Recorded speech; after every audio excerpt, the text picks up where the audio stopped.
What the Senate Republicans just did is unprecedented. They just passed the big, beautiful tax bill with the debt ceiling wrapped into it, like is seen with this.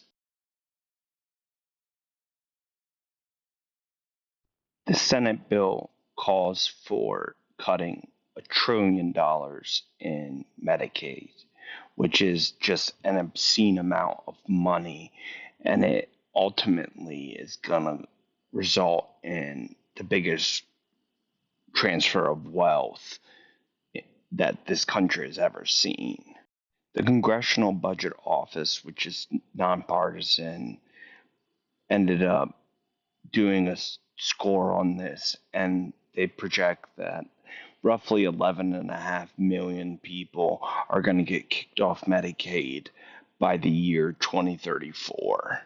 And then to pour more salt on the injury, they're also stripping some of the subsidies to the ACA, Obamacare.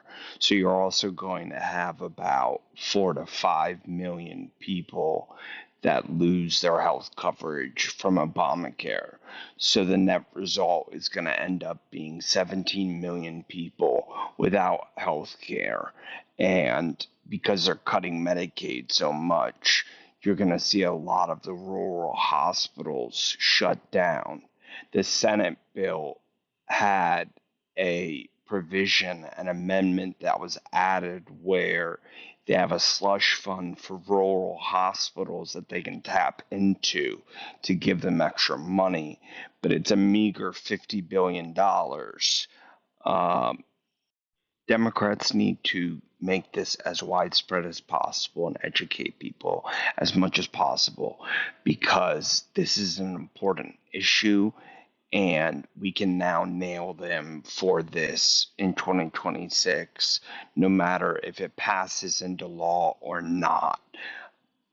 Be, I like to say that because the House, their first bill was much less strong than this.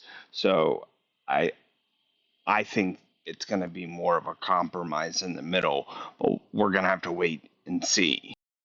Pro-life movement got Roe v. Wade overturned with Dobbs, and now they can't help themselves but defund Planned Parenthood.